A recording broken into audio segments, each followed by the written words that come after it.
morning, everyone, and welcome to the inaugural INN8 Invest Quarterly Review, a series of webinars that are focused on understanding the world of fund managers and comparing and contrasting the best investment management skill, not only in South Africa, but in the world, and also sort of exploring the most important topics affecting investment managers and financial advisors today. At INN8 Invest, we partner with financial advisors to create customized investment solutions for the unique needs of your practice, and we can do so on any platform. And what makes us different is our pedigree, right? We've been around for 2 decades managing money as a multi-manager. We've got a team of 20 investment professionals focused on asset manager research, on portfolio construction, and our track record actually speaks for itself, where our funds have been in the first and second quartiles over the last 5 and 7 years. And then our power is our second tenet, the ability to leverage our really large assets under stewardship. So we look after 350 billion rand worth of assets. And we use that really to make sure that our pricing, the asset manager pricing that we incorporate into our solutions, really benefit the clients. And then lastly, it's about a partnership. It's a partnership with our advisor and incorporating the voice of the advisor into the investment process and really enhancing the investment proposition for financial advisors. And just a reminder that your DFM team, our team, was nominated for a Raging Bull Award for the Best South African Fund Manager, the first DFM to receive such a prestigious nomination. So the solutions are managed by one of the best investment teams in the industry. Our investment approach revolves around a concept we called enhanced diversification, and our webinars over time will help demonstrate why we believe that this approach is the most suitable to navigate the choppy waters of our investment markets. And it's about how we use boutiques blended with large managers, how we use flexible funds and those mandates in our portfolios, and how we tilt our portfolios to sort of more active overall, while also including some passive solutions as well. We have an action-packed session today, kicking off with Richo Venter, portfolio manager for DFM, who will give us the latest performance overview of the INN8 Invest DFM solutions, both locally and globally. Then we'll focus our conversation on the recent changes to Reg 28. Now, we know that the National Treasury recently announced significant changes to Reg 28, and the most significant being the change of the the offshore requirement limit. The 30% international and 10% African allowance has been replaced with a single offshore limit of 45%. And in addition, pension funds will also be allowed to increase the investments in infrastructure projects as the new regulations sort of recognize infrastructure as a separate asset class. Now, the question is, how are our asset managers with very different views of the world looking to create value for investors given these changes? So we'll unpack how both Truffle and Prescient will look to take advantages of these changes to Reg 28. And I'm extremely excited to welcome Bastion Teichgreeber of Prescient and Iain Power of Truffle, both managers that are represented in our solutions. Richo Venter, our senior DFM portfolio manager, will then join that discussion and will weigh in on how the DFM, INN8 Invest, views these Regulation 28 changes, focusing on offshore infrastructure and how it will impact sort of our long-term strategic asset allocations. So from a housekeeping perspective, if you have any questions, please feel free to pop it in the Q&A box. We'll be applying for CPD points for the webinar, so keep an eye out for the notification. The webinar will be recorded and available in the next few days, along with the slides used for the webinar. And then also follow us on our LinkedIn page at INN8 Invest for all asset manager performance and investment and market updates. Right, so I'm going to introduce Richo, one of our portfolio managers and senior portfolio manager at INN8 Invest. And Richo started his career in 2004 as a Life Healthcare, at Life Healthcare as a credit analyst. In 2005, he got an opportunity to work for the FSCA as an analyst in the collective investment schemes department, where his passion for unitized investment started. He subsequently joined Stanlib in 2007 and served in multiple roles, including heading up Stanlib asset manager implementation and analytics team. In 2013, he joined the Standard Multi-Manager. So just that you know, the Standard Multi-Manager has been rebranded, and we are now called INN8 Invest, as a research analyst conducting investment research and building investment management tools for the business. And since 2016, he's been a member of the portfolio management team, managing various multi-managed funds and models. Richo completed his BCom honors cum laude at the University of Pretoria in 2003, and is also a CFA charter holder. And something Richo gets a little bit red in the face, or he's a very modest guy. But Richo was also recently included in one of the top 5 fixed income managers in the country by Citywire. So I'd like to welcome Richo, who will give us a performance update of the INN8 Invest portfolios. Thanks, Richo.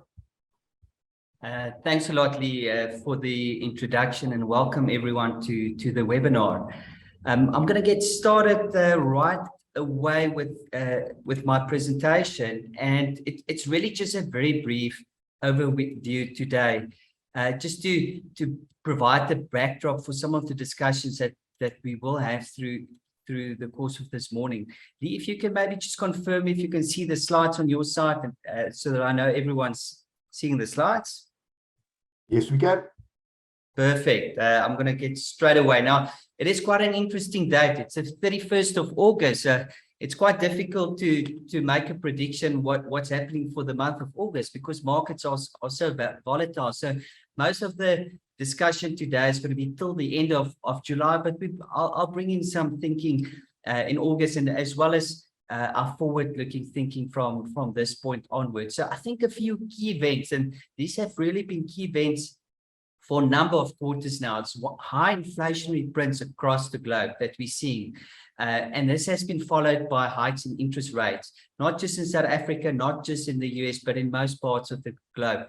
Now, the problem with this is it's putting a lot of pressure on consumer spending, company earnings, and it's causing a lot of volatility in financial markets, because financial markets are linked to interest rates. It just affects every part of the economy. And I think the big question we're all asking ourselves now is, have we reached the peak of inflation, especially with no end in sight for the war in Ukraine? Now, I'm going to make a bit of a bold move, a comment, apologies, and say our view is that we're probably very close to the peak in inflation. And I know Bastion from Prescient's got a fairly similar view at the moment, but currently there is quite a broad array of views in the market on inflation. And it's just because it's so difficult to call. There are so many aspects out of one's control, and it's very difficult, but we think we are close to the peak at least of inflation. Doesn't mean inflation is all of a sudden going to drop, but we've seen a lot of the inflationary drivers, like oil prices, like many of the commodity prices, rolling over a little bit, still high, but just reducing in price a bit, and that should alleviate some of the current pressures we are seeing. What we've also seen in the US is 2 consecutive quarters of negative real GDP. Now, that's quite scary because it is a technical recession, although not classified as an official recession, because of the strong labor market and other aspects of the US economy that's fairly strong at the moment. However, we try not to be too overwhelmed by the word recession. It is really just a period of low growth or negative real GDP, and typically it recovers quite quickly. So we try and be not too negative just based around that word. But that said, South Africa also starting to see some cracks and some challenging numbers coming out. SA retail spending has declined in 4 out of the past 5 months, and we know retail spending is one of the big drivers of South African GDP. Fortunately, we saw in the week government's tax collection still remains fairly robust. So a mixed bag of fairly positive numbers, but also some cracks we're seeing here and there in the economy. Now, again, some questions we and the managers in the DFM solutions ask themselves: can the US maneuver a soft landing? A few months ago, or last month, we would probably have said definitely, but this is now starting to become less certain. We still think there's a very good chance of the US maneuvering a soft landing.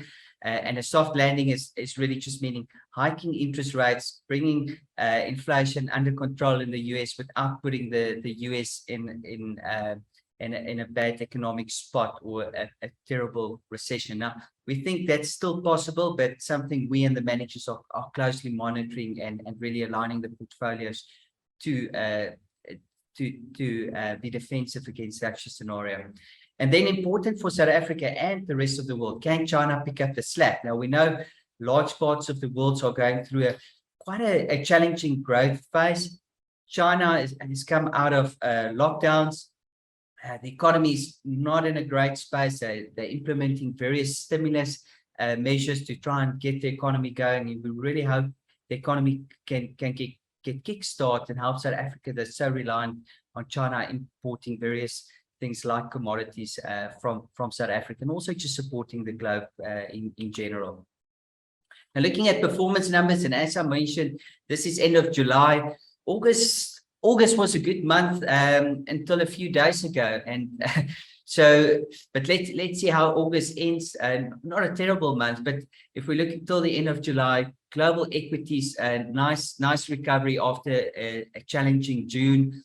We saw global equities rebounding quite nicely. Part of that came from rand depreciation, but nice bounce there. Global bonds, good returns. These are all in rand terms, so this is from a South African investor's perspective. SA equities also a fairly good month. Over 3 months, the light blue is the 3-month number, still in negative territory. SA property, we had a disastrous June. July, pretty much recovered all the losses from June. So we were quite pleased with that, especially some of the DFM portfolios do have some property exposure. And that really helps if property can deliver good returns, really helps the equity allocation in the fund. And then SA bonds, June again was not the best month for bonds. Quite strange that bonds were sold off, and that's just because of selling pressure from a lot of foreigners exiting our market because of fears or this risk-off event we experienced. But again, July, quite a good month for SA bonds. Now, if you look at the portfolios, the range got a track record of about 7 months. So it's not a long track record, but bear in mind the managers used in these portfolios have got very long and successful track record. So we're quite happy to look at some of the backtesting numbers we use in these solutions, which represents how the numbers or the managers are combined in the solution. So longer term, you can see really confident that these managers can continue producing the good returns, especially versus the CPI objectives, and then also very importantly against the average of peers in the industry. So very successful long-term track record. And then if we focus on the 6-month period, which is more or less the time period since the models have been launched, it has been unfortunately a challenging period across the markets. We've seen global equities being sold off, local equities sold off, very, very challenging. But I think the important thing is the defensive nature, especially from the strong active managers. And I'll touch a bit on that later as I go through some of the attributions. The active managers like Truffle have done an exceptional job for us in squeezing out positive returns during a challenging period. The flexible income over the last 6 months, 2.2%. Yes, not exciting returns, but well ahead of the average income fund in the portfolio, and really excited about the current positioning in the portfolio. And I'll touch on some of the asset classes there in a slide or two's time. The stable growth portfolio, which is a typical low equity fund with some excellent active managers in the portfolio, also producing a positive return. Bear in mind the average of other low equity mandates in the industry actually all slipped into the red over the last 6 months. And then that's really the story across the range. You can see very, very good outperformance from the moderate, the medium equity type portfolios, or the moderate growth portfolio, very good performance versus peers, high growth, again, good alpha. And then the flexible growth portfolio, the portfolio with the high global exposure. Now, bear in mind, global equities I showed you earlier, just over the quarter, big negative returns. And this portfolio, fortunately, did provide quite a nice defensive solution for clients, regardless of the high global exposure in this portfolio. And as you can see, longer term, the investment combination of these managers really performing exceptionally well for us. So in a nutshell, while it's been a challenging 6-month period in financial markets across most asset classes, we're very happy with the outcome of the solution relative to our competitors and the defensiveness these models have shown. And looking forward, we are extremely excited of what we can achieve. And I'll touch on that a bit now. Just maybe a few notable performers in the solutions and why the solutions have managed to provide such good protection over the last 6 months and do so well versus peers. Now, maybe on the income side, a notable performer, Aluwani, their defensive nature's done pretty well. Also, very good credit selection. Prescient and Bastion, that's with us today here.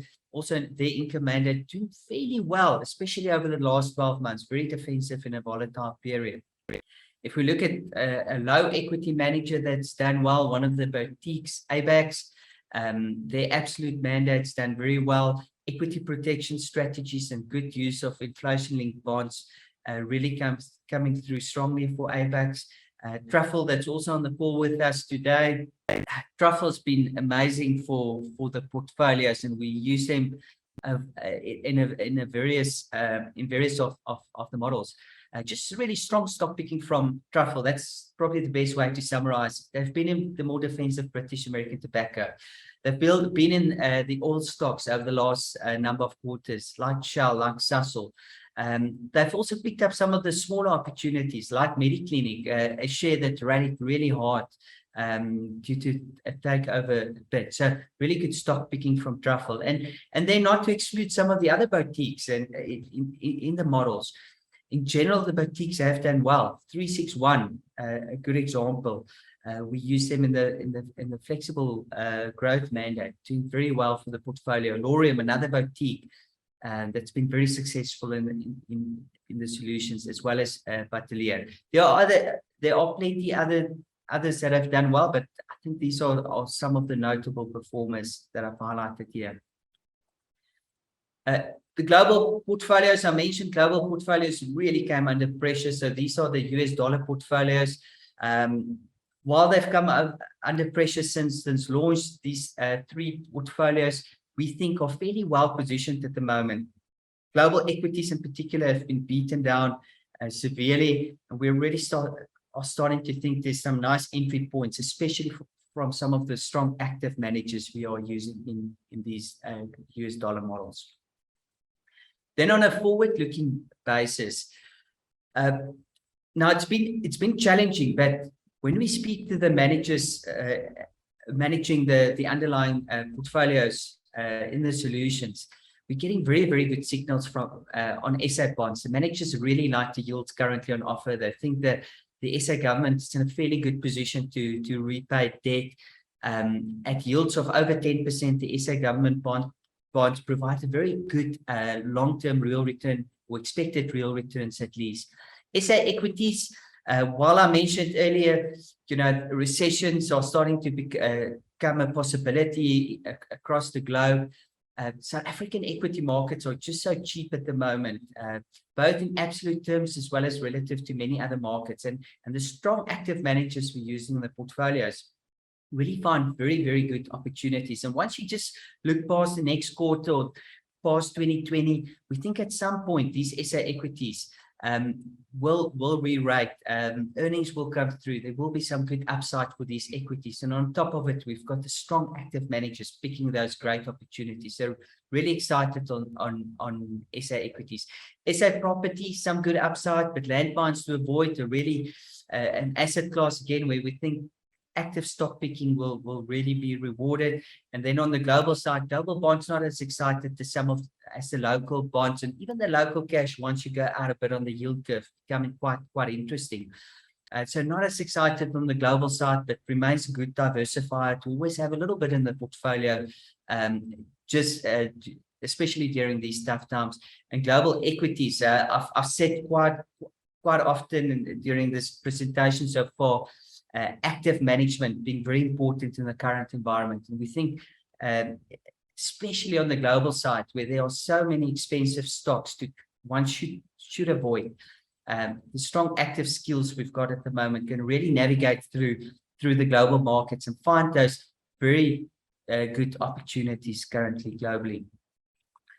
That is it from my side, Leigh. I'm going to hand over to you and happy to take some questions later on. Thank you.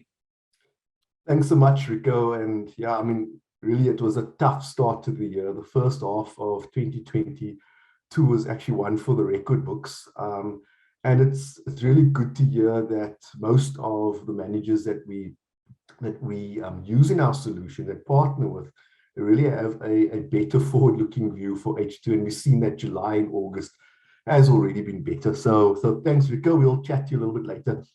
So next, I'm going to introduce Bastion Teichgreeber, the CIO and co-head of quantitative analytics at Prescient Investment Management. Bastion joined Prescient in August 2015 as a portfolio manager and was responsible for various multi-asset strategies.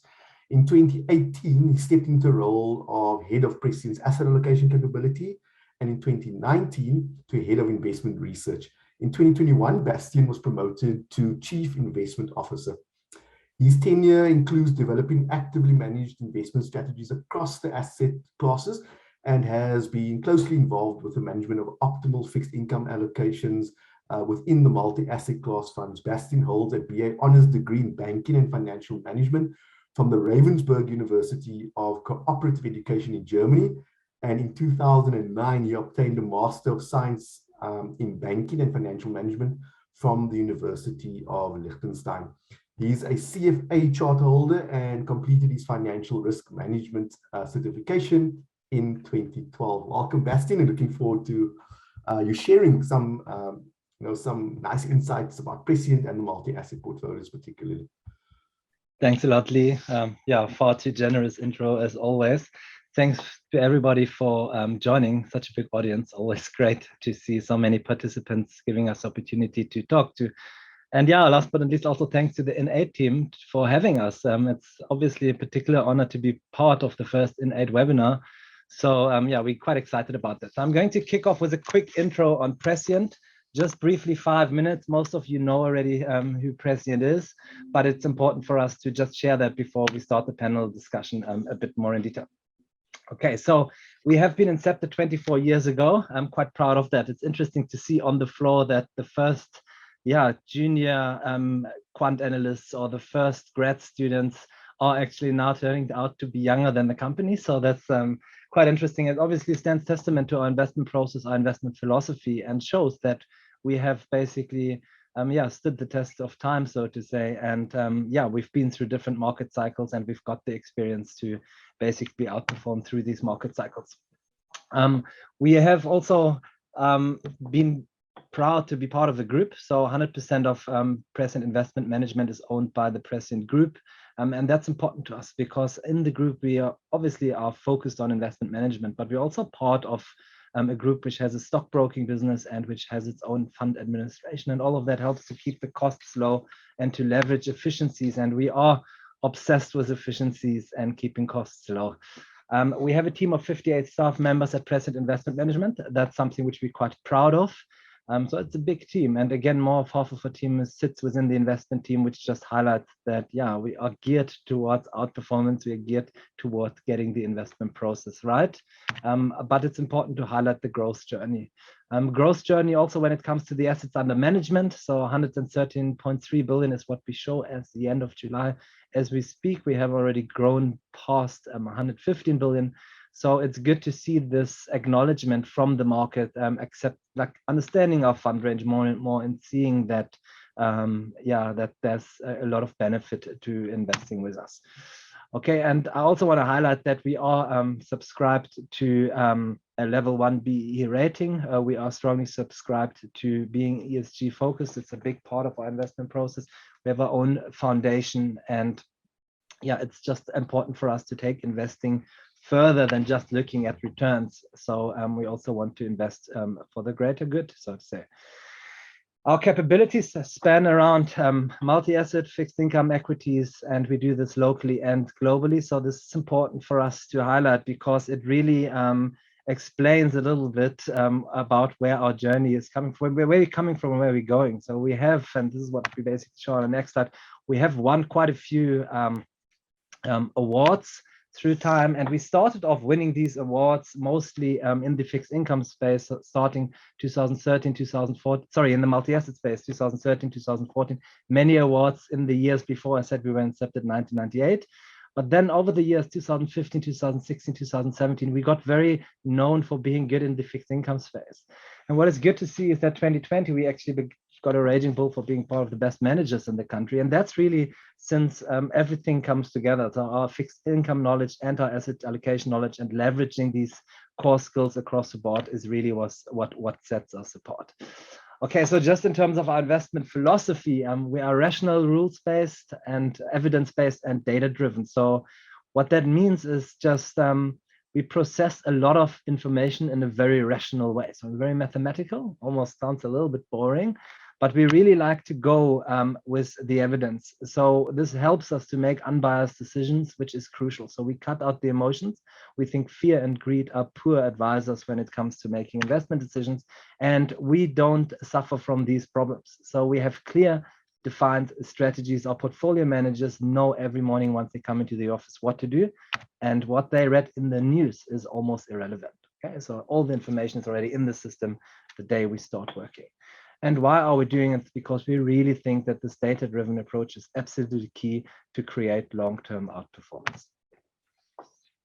Okay, just from here quickly, more into the philosophy. We are guided by numbers, not by narratives. We really like to look into the evidence, not into the smart stories. We believe in the power of time, not in the power of timing the calls. It's absolutely crucial. Academic evidence and empiric evidence strongly supports that market timing doesn't work. And we've got a proven investment process. We're not biased by making point forecasts or predictions. Predicting where asset classes go doesn't work. But it does work to have a good process which identifies certain environments and whether these are conducive for growth or not. We believe in a team approach. So I mentioned we've got a strong team of more than 30 people in the investment team. So we don't have superstar fund managers. For us, it's more about having a broad-based, collaborative, innovative approach. And that's really how we operate. That's what we think will take us much further than relying on 2 or 3 key people. And all of this is done to create certainty. So we want to create peace of mind for ourselves, to be honest, because we know what to do without stressing about markets, because all the analysis is done on a daily basis, and that's what we go with. But most importantly, obviously, for our clients. So I just want to speak very quickly about 2 funds which have entered the INN8 solutions. I'm going to start by speaking about the Prescient Defensive Fund. It's a traditional low equity fund. It's active in every instance. So we have an active asset allocation in the TIA space, an active asset allocation when it comes to our strategic asset allocation. We do generate within asset class alpha by being good on the fixed income side, but also by following an enhanced indexation process on the equity side, but we don't stock pick. All of this comes at a fee of just 30 pips. And then on the other hand, if we take one step up the risk ladder, we also have a Prescient Balance Fund, a very similar story. Again, very low costs, again, just 30 bips. And again, we are maximizing the return per unit of peer risk taken. So we try to get the best return which we can achieve, but we are trying that by minimizing the risk of underperformance. And if you measure the hit rate of how often we are ahead of our peers, you basically end up with a number well above 80%, and that's actually almost the highest in the industry. So within the high equity balanced fund, we are targeting CPI +6, and we have a peer benchmark of 65% equities and an offshore benchmark of 25%. We're going to speak about offshore more just now. We've moved 45% offshore, but that's a little bit of a spoiler. Before I go into those details, I'm going to hand over back to Leigh. An absolute spoiler there, Bastion. I was going to bring that in a little bit later, but I still will. Thanks for that. We'll see you soon. Next, I'd like to introduce Iain Power. Iain is the CIO and director at Truffle Asset Management and very well known in the industry. Iain completed his BCom honors in investment management at the University of Johannesburg in 1992 and started his career at RMB Asset Management in 1993. Iain held various investment roles at RMB Asset Management, including being a member of the board of directors, as well as the management board, while being a senior investment professional in the equity team. After 16 years with RMB Asset Management, Iain joined Truffle in May 2010 as its Chief Investment Officer. Welcome, Iain, and we're looking forward to hearing what you have to say.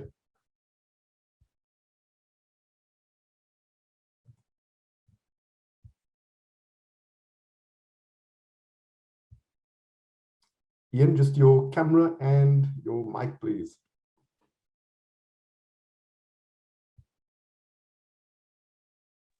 There we go.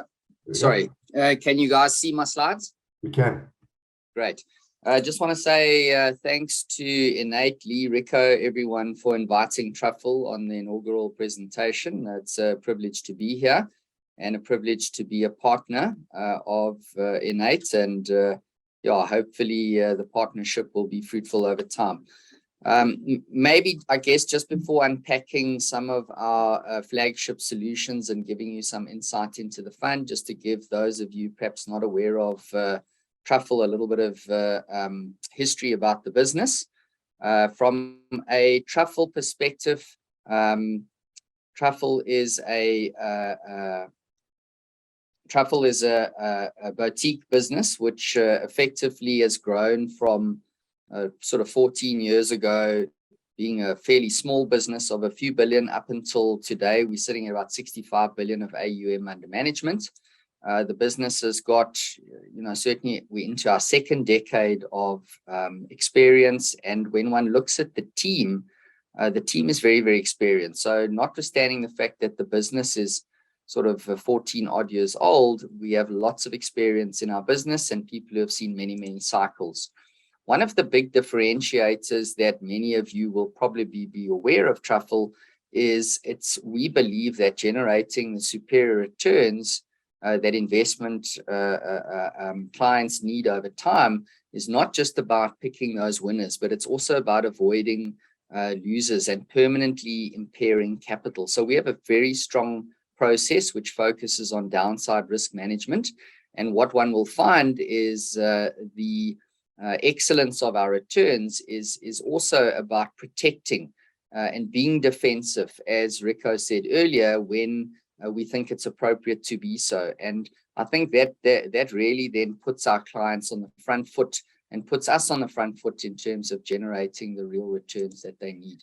So we're an owner-managed business, and we certainly are client-centric, so our clients come first, and we really are obsessively focused about generating the returns that our clients require. We have a collaborative culture. We have a performance culture at Truffle, and where the best ideas find their way into client portfolios, and a very robust team discussion to make sure that those ideas are tested through the experience of all the individuals, and many of the individuals who have seen multiple cycles, some of which have over 3 decades of experience. From a track record perspective, we've got a top decile track record. Pretty much all of our products have done well, and many of them are leaders in their respective classes. So just really, I guess, to showcase some of our products and really going from the low risk all the way up to some of our higher risk profile products. And what we're showing you here is the funds that we run, as well as their relative rankings versus the peer group. And one can see whether it's our income plus, our low equity funds, our balanced fund, pretty much all of these funds are either number 1 or in the top 3 of their respective categories. And some of these funds have a track record which is well over a decade. So I think a pretty good and consistent performance where our clients have benefited from these returns. So the fund really that I'd like to highlight today is our flexible fund, one of our biggest funds from a Truffle perspective. The fund is around about 9 odd billion, so a fairly big fund. And I think when one looks at the fund performance over time, which is highlighted in the blue line here, one can see that it's been a consistent performer, beating CPI +5 comfortably over the last decade plus, but also beating the all share index as well as the category average by quite some margin. So in effect, what you're getting is a fund which delivers outperformance relative to the market, but at much lower risk. The volatility is almost half the market, and certainly has beaten most of our peers. So why partner with Truffle? And I think Leigh and sort of Richo have already alluded to the benefits of investing with some of the boutiques, which are smaller and nimble.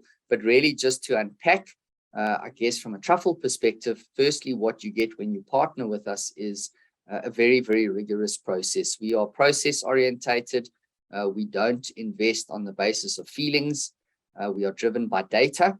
And this enables us to make our performance repeatable and has been what has helped us deliver the decade plus top decile returns, which our clients demand. I think the persistency of performance ultimately is really what investors are looking for. And I think if you have this process, which is rigorous, together with a combination of a deep bench of intellectual capital, and that obsessive focus on downside risk, which we have at Truffle, has really given us the ability to generate these consistent and persistent returns. And then I think finally, agility. I think it's fair to say, and the evidence would suggest that as managers get much, much bigger, and they get to sort of the supersized super tankers, it's very difficult to be agile. It's very difficult to take advantage of volatility in the market. And of course, the opportunity set for much, much bigger managers is much smaller than perhaps what it would be for a smaller manager like Truffle managing 65 odd billion. So we are much more nimble and we are much more able to take advantage of the market volatility to the benefit of our clients. So I guess, the question is, why this particular fund? Because we have this focus on downside risk management. And, while it sounds like a bland statement, I think I can't stress enough the benefit of not losing money during difficult markets when you're seeing drawdowns, because it puts us in a much, much better position to then compound off a higher number and generate those real returns that our clients need. So I think I can't sort of overestimate how important this focus on protecting capital is when we think those risks are high. And then to maintain an element of flexibility.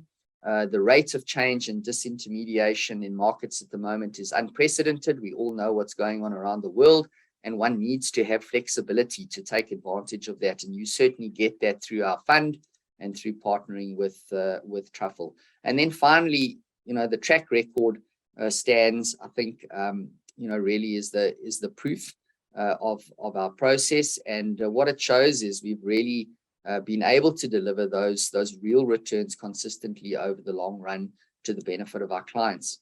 So that really is just a quick overview from a Truffle perspective, and really now just to hand back to Leigh for a panel discussion.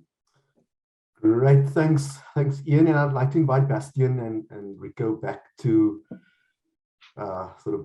back to having a little chat. So yes, our focus is on Regulation 28 and those big changes, right?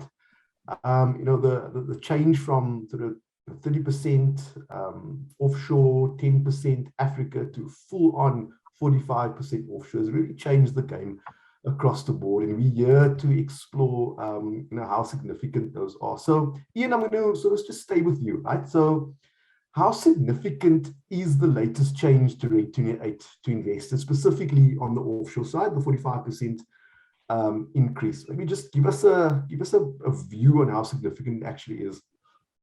Yeah, Leigh, I think it is very significant. I think, to the extent that one has access to a much wider universe from, I guess, a global perspective. And, you get to invest in industries, businesses, geographies which are growing at different growth rates, which, clearly I think ultimately is a good thing for investors, because the more levers you have to pull in a portfolio, the more opportunities to pull those levers means that you can build more robust portfolios from a risk perspective, and trying to achieve and maximize, I guess, the returns that most of our investors require over time. So I think it is significant, and I think over the long term, I think it's a good move for investors and ultimately our clients.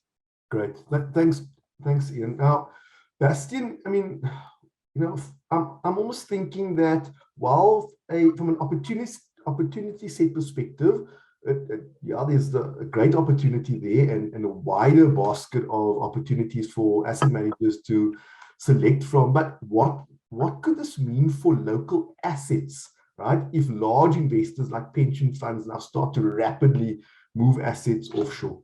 Mm. Yeah, good question, Leigh. Thanks for that. Just let me start by also jumping on the first question, which actually I guess Iain has already answered to perfection, but just also to say it's a very positive thing. So it's positive for industry. So we can diversify, build better client solutions, which means it's better for our clients. We get better outcomes. We can pull more levers, as Iain names this. But at the same point in time, I also want to highlight it's a very good thing for South Africa because we are operating in an environment where basically a lot of other emerging markets are kind of like becoming uninvestable. There's a crisis in China around Taiwan. There's a war in Russia, and we are doing the right thing. We are sending the right message that we are opening up. So that's basically to your point. What does it mean if now a lot of asset managers move overseas? First of all, we don't have to guess here. We can measure it. So what we do at Prescient is that on a daily basis, we measure the factor exposures of all the peers in all the categories. So by doing that, we can actually statistically back out what they're holding. And by applying this approach, we can see that as we speak, we estimate just between 3 and 5% bigger offshore allocations for the multi-asset high equity category. So a lot of the guys haven't really moved. And that's the first bit, which is really interesting to see. As you know, we've moved 45%, but a lot of the industry peers have not really moved. And again, speaking to one of the points I mentioned earlier, let's also not be too focused on the risk of the short term of other asset managers leaving. I mean, yes, that would be short-term volatility to the rand, to our equities, to our bonds. But the reality is there's a bigger picture at play here. So if we are continuing to send the right message long-term, we will basically get better equity returns, better bond returns, better currency returns in South Africa. So you said, so what is the average offshore exposure now? So it moved up by roughly, we measured it at roughly just below 25% in the high multi-asset high equity peer group, and we think we're just above 25% now from what our numbers and our research suggest. Yeah. So I mean, you guys, you said we might as well just get to that, right? You at 45%. So you guys just went there. And so maybe just some of the rationale for that quick move. And then Iain, I'd love you to weigh in on that, because you guys, the last time I checked, it could have moved. You were about at 30% in the flexible fund. So maybe just your view, Bastion, and Iain, you can jump in there. Sure.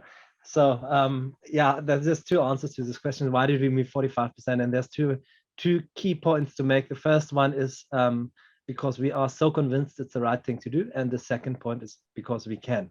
Okay, so I'm not supposed to sound arrogant, so I'm going to basically unbank what I basically break down what I said in detail. So first of all, it's the right thing to do because we are running such a concentrated capital market here in South Africa. So we are just 1%, less than 1% of global GDP from an economic point of view. We're less than 1% to global market cap when it comes to our equity market. And on top of that, our equity market is very concentrated, for example, in resources, a little bit of financials, a little bit of technology, which is in the end just NASPAs and PROSAs. So basically very concentrated market. If you have 55% in SA, i.e. you move 45% offshore, you're still running a very concentrated portfolio. So that's really what worries us. And that's really why we said from an asset allocation point of view, 45% is an absolute no-brainer. We would actually like to take more. But why did I say because we can? Because the biggest risk which you take if you move 45% offshore is currency risk. And the rand is a very volatile currency, and we can't just blatantly move 45% offshore and hope that the rand goes weak. That is not our approach.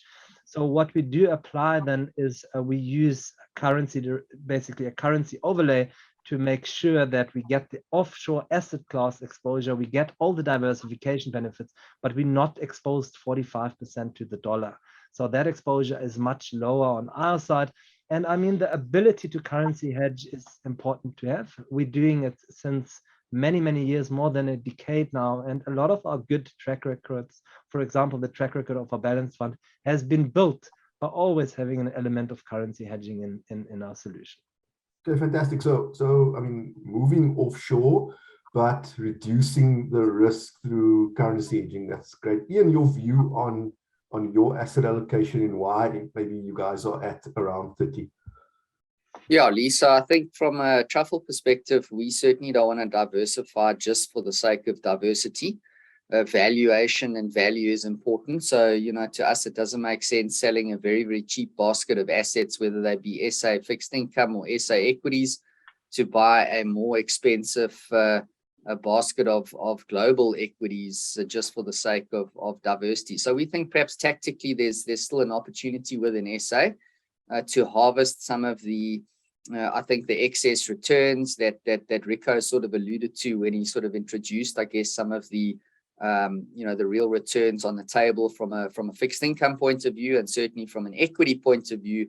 Our local equity market is trading at deep discounts to its long-term sort of median multiples, with earnings from SA businesses which generally have still been upgraded versus global earnings, which we're starting to see a downgrade cycle, in line with slowing global GDP.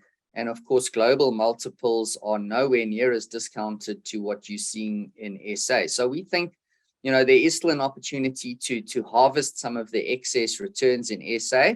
And then once, we have sort of extracted that and you have that mean reversion, we'll look to gradually then switch some of that exposure offshore as and when we see better value offshore. Unfortunately, at the moment, from a fixed income perspective offshore, there's not really a lot of great returns.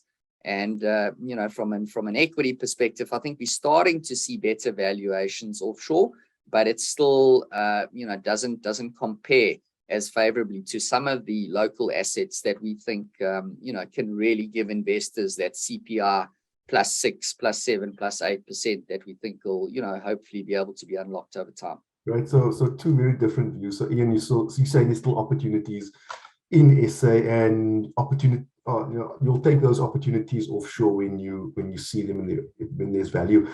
Richo, I mean, we really value as a DFM, we value the asset allocation skill set of our asset managers. And obviously with this 45% increase offshore, we also seen a couple of managers sort of doing different things, and our expectations of these flexible multi-asset managers, are that they will take these opportunities. Maybe just a view on what you see from our perspective as a DFM and how the managers are taking these opportunities. Yeah, thanks, Leigh. I think if we just look at it, we probably expected the managers to use the offshore allowance much earlier. But in fact, the shift's been quite slow. Bastion mentioned the average portfolio in the industry sitting at 25%. We've seen Iain and some of the other boutiques shifting up in small increments, and many of our other managers or portfolios that we use not really utilizing that 45% limit. And it all comes back to Iain's point earlier. The managers are really seeing great opportunities locally. I mean, even some of the managers we use, like 91 in the portfolios, this is a manager that typically runs a portfolio with a high global exposure. They haven't utilized the full exposure. And it's those great opportunities we are currently seeing locally. But we've been discussing this with the managers, and pretty much all of them are telling us it's just a matter of time. At some point, they're going to be sitting in the 40s, but it's really the flexibility that they really value, and especially a flexible type of manager that we extensively use through the models. It really gives them an opportunity to go beyond the 75% limit. Now, the flexible managers aren't Regulation 28 compliant, so they don't have to stick to the 75 maximum equity rule, but we do use them in Regulation 28 compliant models to a large extent. But this gives them confidence to just put in more equity at points in time, where we've often find many of the flexible managers kind of got stuck in the 60 to 70% range. They never really went beyond that because they weren't confident to put as much the exposure in local equity. So I think that's some of the to summarize is, then I think maybe not this year, but definitely in the near future, we're going to start seeing some of these managers. Obviously, Prescient's moved already, but many more managers moving into the 30s and 40%.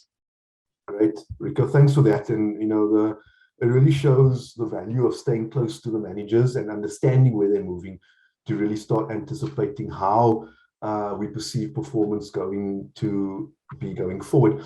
Iain, maybe just a little bit of a change in tack in terms of the questioning. So, I mean, we know that Truffle has done really well over the last few years and received some major mandates. I'm not going to name the groups that have been allocating, but it's been very public, with very quick and chunky asset growth.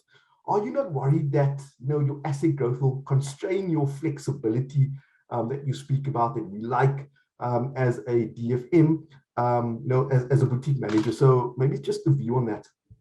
Yeah, no, Leigh, I think that's right. I think Truffle has grown its assets quite nicely over the last sort of 18 months.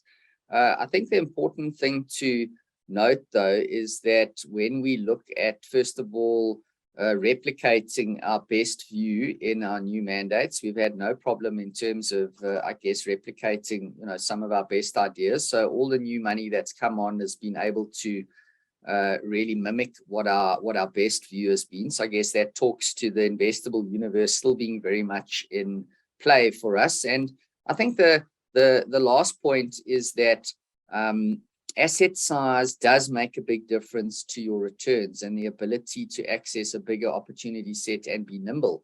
And I think it is something that investors need to watch. And from a Truffle perspective, because we've done so well in the multi-asset risk profile range, even though we've got 65 billion, the actual SA equity portion that we have is around about 40 odd billion. So, just compare that to I guess, some other boutiques who perhaps have more equity centric mandates, and it gives you a sense that we still have a significant runway, to be able to grow, I guess, our business, but also importantly generate the returns that our clients require. And if I just take this year to date as an example, certainly we are still well ahead of our peers, and notwithstanding some of the growth that we've seen, we are still able to access the X top 40 opportunity set. I think Richo made mention of some of those mid caps that we've been able to participate in to the benefit of our clients. And then obviously, we are a very, very agile managers. And I think those levers for our clients or benefits are still very much in play when one compares us to, some of the bigger managers. You have either the 100 billion, 200, or, some of the mega managers at 500-600 billion. So I think stock picking across all the asset classes and the ability to stock pick still very much in play for us. And, I think that's evidenced in our ability to consistently still generate the top decile returns. Great. Thanks, Iain. I recently just had a look at some of the sizes of some of these funds out there, and the largest balanced fund out there, so multi-asset high equity, the largest balanced fund is more than double the size of the entire flexible fund category. So just to put that into perspective. So I suppose that helps a little bit. And thanks for that answer.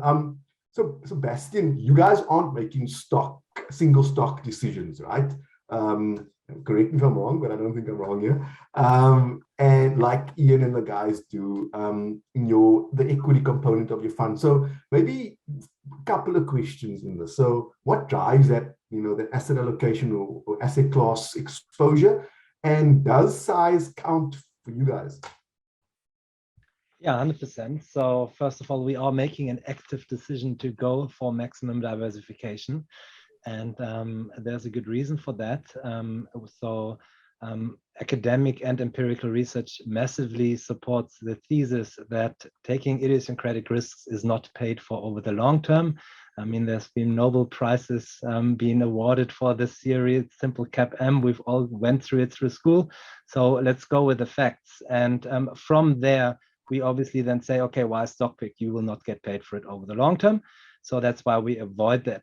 That's why we go for an enhanced indexation approach, which is not passive, by the way.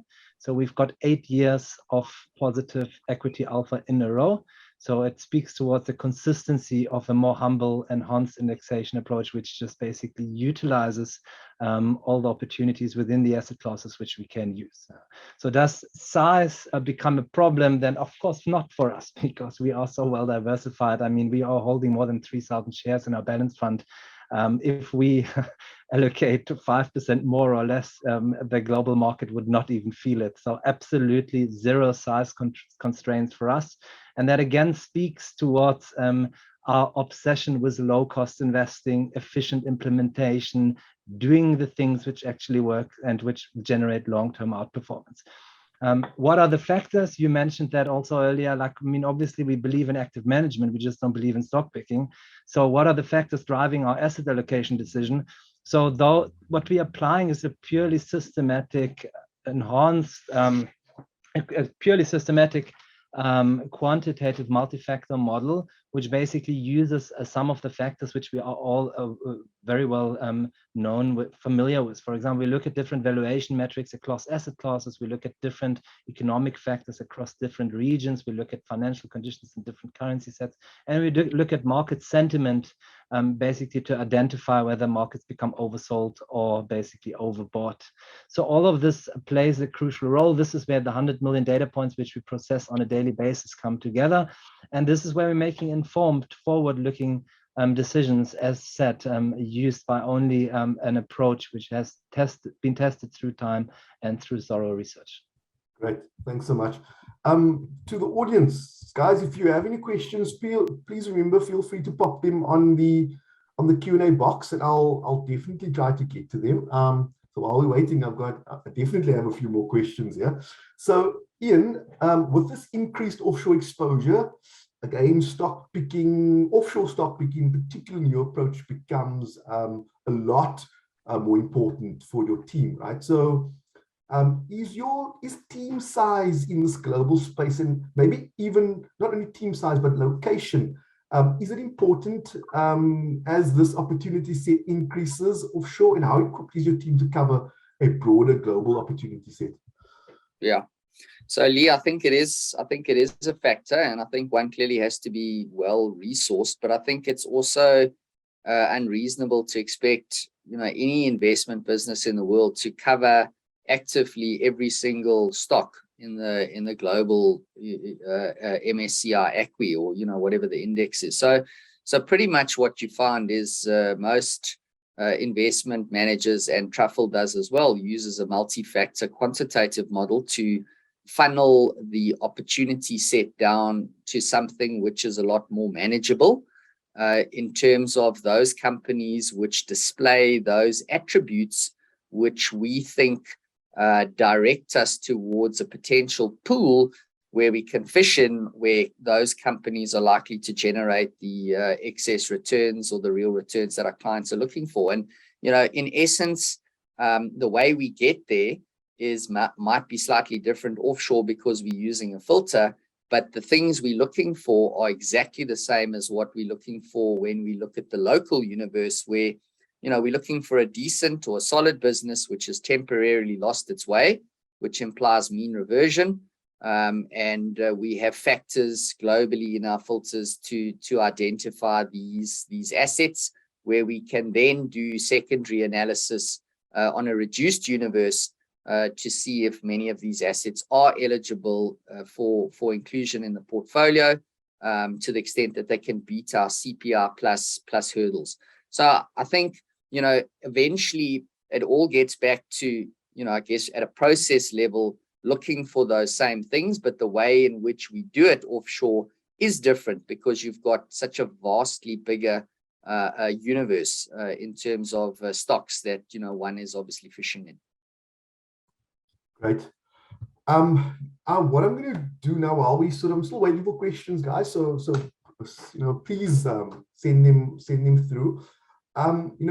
One of the questions that I've been asked in the past, and I'm going to ask you, Bastion, particularly, is this sort of China risk and what's happening there. Real estate issue, the Taiwanese potential issue.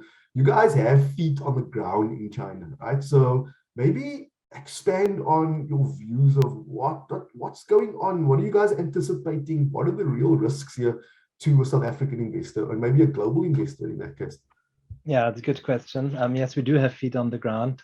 We think it's important in China, which is a very different market, to actually be there once you invest in China. But I guess the same applies to basically the previous question. What about the team and the skill set? And I mean, Iain mentioned that they're using some filters, and I guess you have to acknowledge that it's difficult with the global universe being so different. We have to acknowledge that you need quite a lot of information to really beat capital markets, and it's not an easy task to do.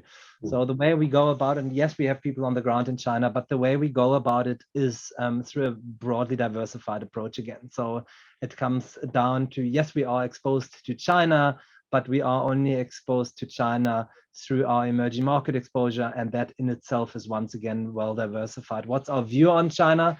So yeah, we obviously are worried by the most recent developments politically. We know there's long-term demographic challenges. So it becomes a difficult market to invest. And yeah, the real estate market, I don't want to call it collapse, but the downturn of the real estate market is again something which raises concern. So I guess China is one of these good examples where you have these amazing long-term growth opportunities where everybody was like extremely optimistic on a couple of years ago, and then things take a sudden turn very quickly by, for example, largely driven by political circumstances which basically are impossible to foresee. And yes, we've got people on the ground, but again, there's a lot of external shocks which you still cannot foresee. And that's why we like China exposure over the long term, and yes, we like emerging market exposure over the long term, but let's also be humble and accept that you have to invest into these markets in a very measured way and in a diversified approach. Great, thanks, Bastion. Another question, and actually we had a whole webinar sort of dedicated on the grey listing of SA and the potential impact there, and we had a speaker. But I'd like maybe just quickly, Iain, your view on the potential impact on investment markets, let's call it, from that perspective, of a potential grey listing. Yeah. So Leigh, I think once again, in a world where the world is obviously getting more focused in terms of governance, ESG, and I guess, risks around terrorist financing and transparency, to the extent that South Africa does not comply with the requirements in terms of the Action Task Force, there are potential consequences where, SA then could find itself in a bit of a backwater, to the extent that we're seen as a market that's not really, or an economy that's not really serious in terms of stamping out corruption and ensuring the necessary hygiene and transparency in terms of capital flows from our banks, back and forth globally. So I think, we've sort of seen maybe a little bit more pressure of late, and I've seen a few more sort of action papers going back and forth between some of the regulators to get views.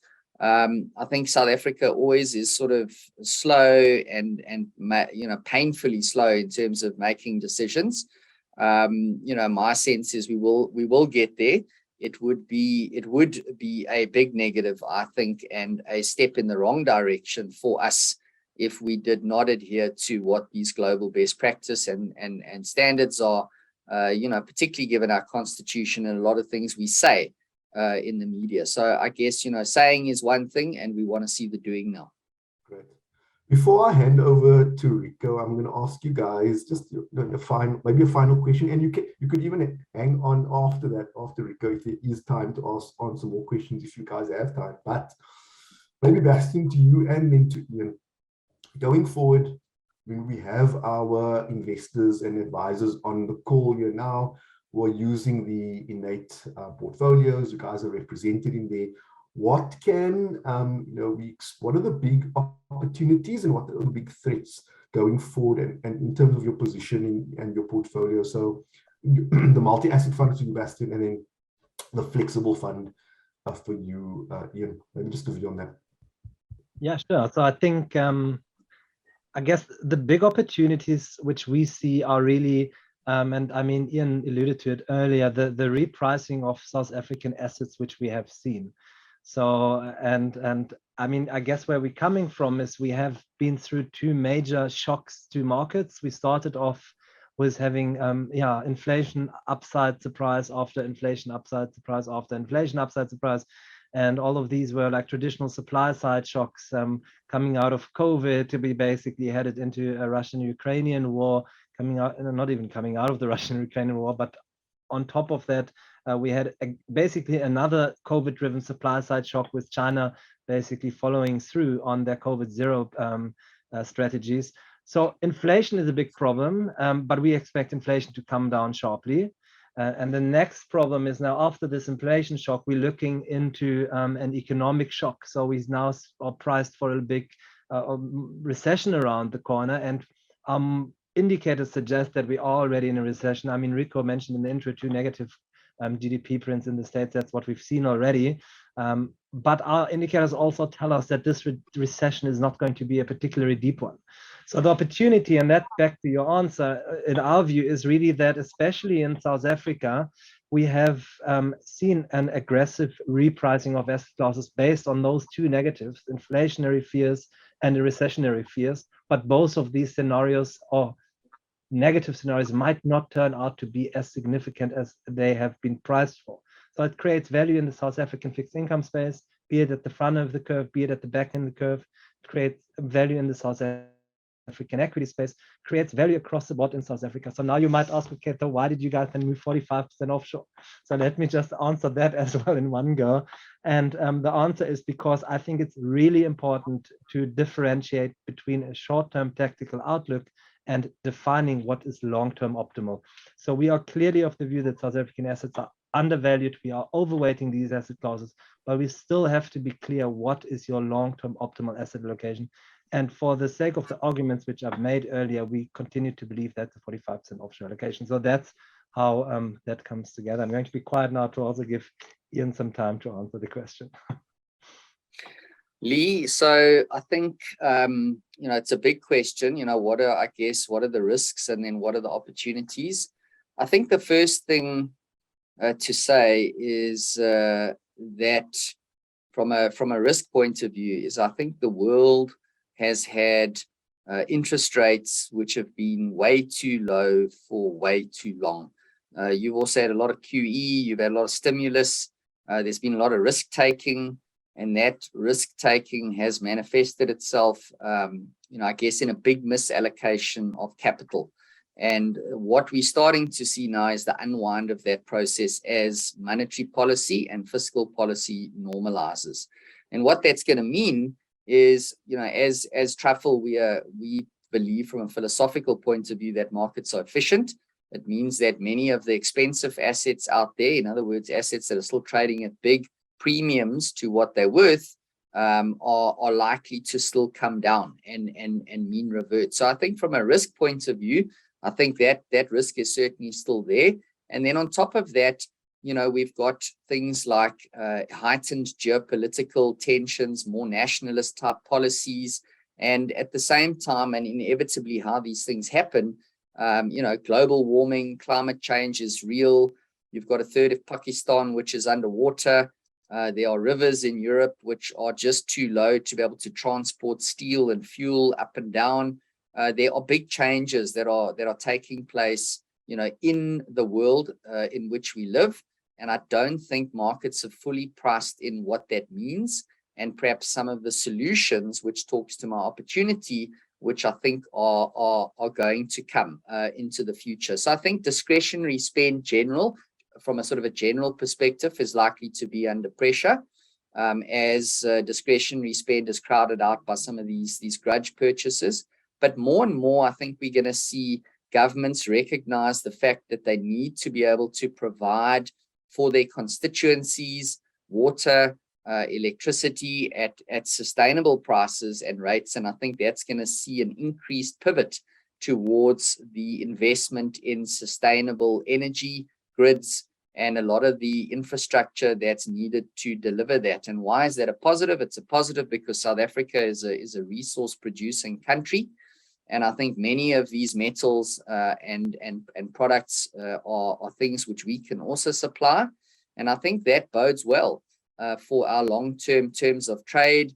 And at least I think gives us or makes the probability of unlocking this big discount in SA assets, both fixed income assets as well as equity, makes that unlock seem more and more likely. So I think, longer term, and I mean, we certainly can't forecast, recessions, and we don't believe that, people can forecast those things at all. And I think that's what the evidence would suggest. So we really try and focus on value and where assets are mispriced. And I think we can see some clear mispricing of assets in SA.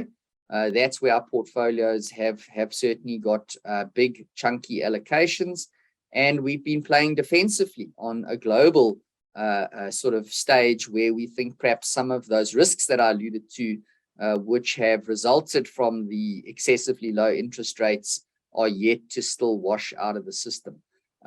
So yeah, I mean, I think there is a good potential returns for our clients on the table. We just can't say when they will be unlocked, but I think the probability of that happening certainly looks better than average. Fantastic. I mean, I think, ladies and gents, I think two clearly very different approaches to tackling the challenges of investment markets, on stage here with us. And, I'd like to thank both Bastion and Iain for their time. These are the leaders of the investment leaders of their respective companies, and really, the custodians of billions of assets out there. So guys, thank you so much for your time. Richo, I'm going to ask you to now chat to us. We've heard about, from both Truffle and Prescient and how they view their offshore allocation. And how do we as a DFM think about it? Given that we manage different solutions with different outcome expectations and benchmarks, what is our view on offshore allocation in this new world? And how does our long-term asset allocation view change given these changes? So maybe you can also incorporate some insights on infrastructure and that component as well. So thank you, Phil. Thanks, Leigh. Yes, and I think what we're trying to illustrate is how do we incorporate these very different strategies. So Iain and Bastion, two very successful managers in the industry, with very different views on how to get to the right outcome, and how do we as in IDFM navigate with these different managers and find the right outcome for our clients. And I'll also touch a bit on infrastructure. It's quite topical at the moment, and through the likes of Prescient, our clients already get very good infrastructure, renewable energy exposure through the Prescient portfolios, and just how we think we can gain more exposure in future and generate good real returns for our clients. So I've pretty much covered the agenda already, but especially on the global side, we'll just dig in a bit around the new regulation on, especially Regulation 28, what we think is the optimal global allocation. And I think even for an advisor listening today, if you don't necessarily use the IDFA models, I think it's quite a nice roadmap just to make sure your portfolios are positioned correctly. You are thinking about these type of limits in your portfolios, how we implement it in the portfolios, and also look at some of the current positionings that ties up with what the managers have said until now. Now, if I could first just touch on the new regulation. So over the years, the allowable global allocation has increased for Regulation 28 compliant, as well as CISCA solutions. Now, CISCA is quite important. It's a Collective Investment Schemes Control Act, or the typical unit trust you'll find in the industry. And in the DFM solutions, we make use of collective investment schemes, or CIS funds. But if our solutions are Regulation 28 compliant, we need to comply with both sets of regulations, which is great protection for clients in terms of diversification required, etc. Now, until recently, an allocation of 30% outside of Africa was allowed in a Regulation 28 compliant portfolio. plus another 10% to the rest of Africa. But we know very few managers actually use that 10% discretion for the rest of Africa, and they maybe just had a percent here or percent there in the portfolio. So in effect, for most asset managers, you can then almost think of this limit increasing from 30% to 45% for them. So it's quite a big change. So why these limits have crept up slowly over the last 15 years or even longer, we now all of a sudden have this big jump, and we think this requires very fresh thinking in terms of portfolio construction. It also places a bigger onus on SA managers to sharpen up their skills on the global side. As an SA manager or locally based manager, you can't get away without necessarily being strong on the global markets anymore. So we think that's very important for portfolio, from our perspective at least. We also think having an integrated view is becoming more important. Iain is an example from Truffle. He's got Sasol on his local portfolio and he's got Shell on the global side. You need to really think how these assets combine. It's not as easy anymore just to buy offshore when your limit is bigger. Can the local managers compete with the global counterparts? That's another important question. And our DFM business it's now over 20 years that we've been involved in both the local and the global market. We do due diligences on global managers, the biggest and some of the boutiques globally, and we really have seen what works. And quite often it's not the obvious. It's not necessarily the biggest managers that work. They're all very good, big global asset managers, but they're also very good boutique managers globally. And on the local side, the same thing. It's not to say the biggest managers can't pick good global stocks. And it's also not to say that the small managers can't pick good global stocks. So it all comes down to the skill of these managers and how they can pull it all together in a solution for clients. And I think that's where we do a huge amount of work, and I think that we are very good at that. And then after all of this, what is the optimal global allocation? And that's really what the presentation is going to focus on. Now, the example is often used if an alien nation or an alien investor has to land on planet Earth, and he gets to New York or Singapore or wherever, and he comes here with his spaceship. Would he invest in South Africa? And he's got lots of money. Where would he put it? South Africa is only 0.4% of the global economy. Why would he put any meaningful chunk of his assets in South Africa? And we would agree with that point. We think as a global investor, he or she would only put a large exposure to South Africa if there's really a very good active reason for that. So either they want to gain exposure to yields at the moment on bonds that's very attractive to the rest of the world, so that might be a temporary tactical view, or diversify for some unique reason, like wanting to get EM exposure, and South Africa being liquid is a nice space to get that, or get some precious metals exposure. Our market's got a lot of those type of counters where you can get such exposure.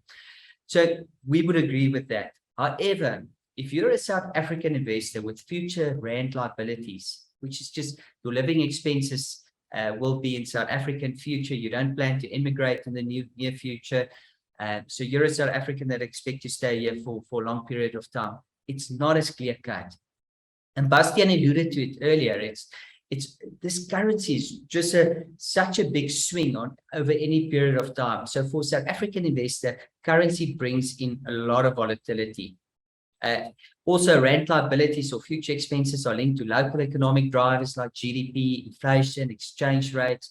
As an example, those you will all know, interest rates in South Africa are much higher in global than in most other global countries. That's because of our high inflation over time compared to other countries. So being in South Africa, you experience over time high inflation than developed nations, but you get compensated through high interest rates as well. So those are the type of things you have to start thinking about. And we then think you need to find a balance between not being too exposed to a volatile global currency in rand terms, and finding the right amount of diversification to create a portfolio that's optimal for clients. Now, how do you find that? And there are various ways to do it, but to find the best way to, or the combination of asset classes with the right global exposure that provides the lowest risk or volatility, given the required real return, you need some tools to do that. It's not that intuitive necessarily to just say, oh, 45% is the right global. Bringing in some tools on board makes this decision much, much easier. And that's where our optimization process comes into play. And many of the managers we'll use will also have their own optimization processes. Now, just a few simple steps in this process. I'm not going to go into detail. We use 120 years of data to establish what's a normalized return per asset class. We then establish how do these different asset classes behave relative to each other to establish what's the right way in there. Obviously, history isn't always perfect, and we need to make some adjustments here and there. South African property is a great example where we just don't have a lot of history, and we have to improvise and establish what's a fair normalized return for property over time. Bear in mind, we're using skilled active managers. So while a lot of our quantitative work is based on indices and index returns over time, we also need to realize that our active managers that we pick do produce alpha and incorporate that into our thinking. There's then a lot of number crunching happening and ongoing review in this process of establishing an optimal or optimized asset allocation.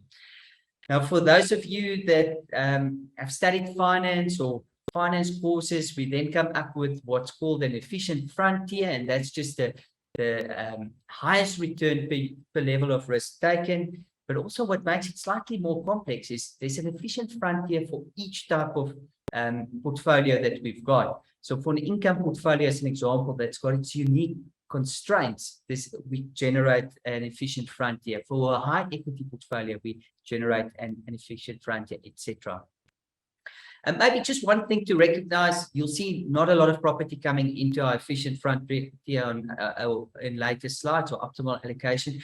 Note how volatile South African property in Rand is. It's the most volatile asset class. So typically when you think of an optimization, a very volatile asset class needs to probably give you a high real return, or the optimizer would typically not like it too much. And you'll see some of that results in the next slide. Now, firstly, I've just used two examples for an income fund, what a typical asset allocation is to gather that optimal global exposure we've been talking about. And an income fund is typically a portfolio where we don't want a lot of volatility. We typically try and avoid any quarterly negative returns. And already you can, just by me saying that, you can imagine as soon as you put in too much global in an income portfolio, it becomes very difficult to avoid a quarterly negative return. And that's a simple way of thinking it from an income portfolio. As you can see from this optimization, very little income coming or global coming through in the portfolio. Literally 5% is the optimal global. And maybe just to explain the range, the expected real return is gross of fees. So we typically target from, call it, almost 3%. Or around that 3% before fees is how we would construct a portfolio. So not a lot of global required in such a portfolio, and you can see very little property. So pretty much we think for an income portfolio, it comes down to great selection of local bonds and credit type of instruments. Now, just my next example is a high equity balance fund. This would be your typical balance fund.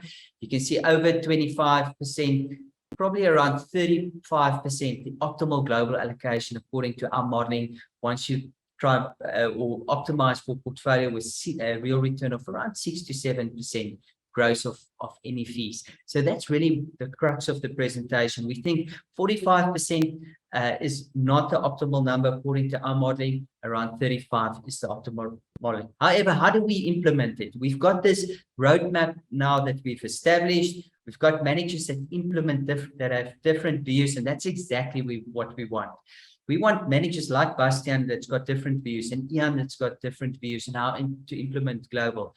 Implement their views. We'll monitor it from a high level. We make sure in the long term, more or less, the managers that we combine in the construct more or less follow this roadmap we've set. However, over time and tactically, we want them to change these views and explore fixed interest assets globally if they think it's the right call, or go to 45 global if it's the right call, or go to 20 global if we think it's not or if they think it's too expensive. And we really want this dynamic approach. That's how we think we generate alpha, and that's how we think that's been one of the key aspects of our business over the last 20 years of generating this, the very successful alpha that we have generated. And then always very important to consider peers and other factors like liquidity. This is just briefly where the portfolios are currently in terms of global, and we can see the managers, as Iain alluded to earlier, currently underweight global because of the great opportunities locally. The flexible portfolio at 61% global, that's not a regulation 28 compliant portfolio, and more meant for clients that want to maximize offshore but still make use of local opportunities in his universe. So that's it on global, and apologies, I'm speeding up just literally 2 or 3 slides before we close off. I really just wanted to touch on infrastructure. Now, I'm not going to go through the definition of infrastructure. You can read it in your own time after the presentation. But the new regulation from next year allows 45% infrastructure. Unit trust regulation a bit more restrictive, but we think our managers can get more than enough exposure through unlisted debt, which allows 10% in unit trust. We've got other ways to get exposure through private equity type of instruments that get it converted in unit trusts or repackaged in unit trusts. So we think through the 2 sets of regulations I spoke about, there's ample opportunity to get enough infrastructure exposure. So why invest in infrastructure? Currently, very, very attractive opportunity, we think, in the market.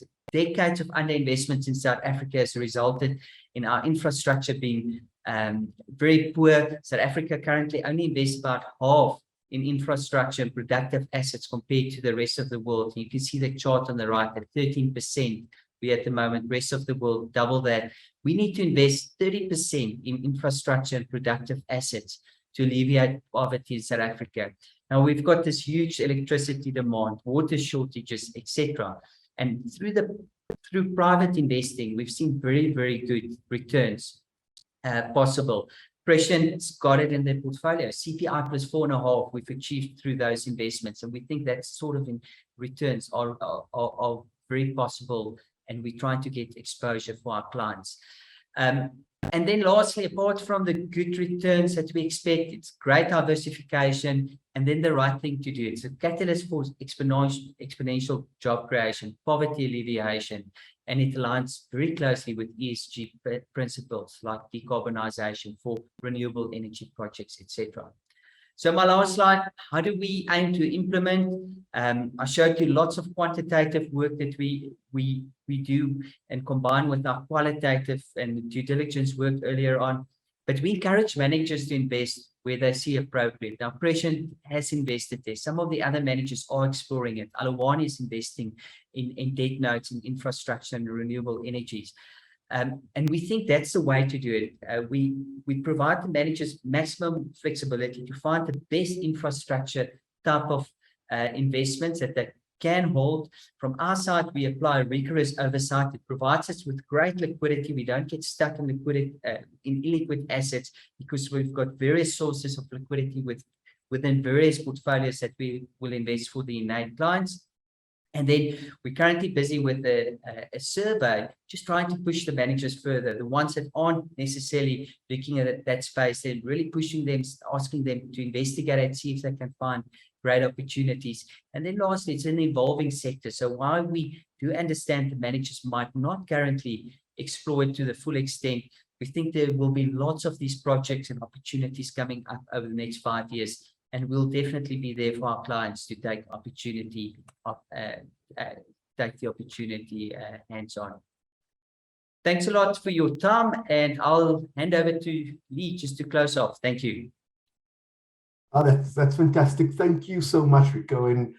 And ladies and gents, I hope that gave you some insights into how the art and the science of around constructing portfolios. We've introduced some of the managers that we use in our portfolios, and and to showcase how different managers with different views can be used to combine a portfolio using some very scientific techniques through our asset allocation approach, both strategic and tactical, and how we use that to blend portfolios to achieve or to increase the probability of achieving the investment returns required by the client. So for those of you who have already partnered with us as a DFM, thank you. And I can assure you that you are in really good hands. For those who haven't and looking for a good DFM partner, a DFM with pedigree, a DFM with the power to negotiate really, really good underlying fees with asset managers, and then a DFM that looks to partner with you, that brings in your voice into the portfolio construction process, please contact us. And in a nutshell, new times require solutions and new approaches, and we believe that the INN8 Invest DFM solutions are designed to be future fit. We use this approach called enhanced diversification, using boutique investment managers with some of the largest skill managers, incorporating what we believe is an underused category in portfolio construction, and that's the flexible funds, along with increased active managers and an active approach. And we believe that this dynamic approach increases the probability of achieving investment outcomes and navigates uncertain markets with a lot more flexibility. So again, thank you so much for joining us in our first webinar, and we look forward to seeing you in November. Thanks so much and keep well. Bye-bye.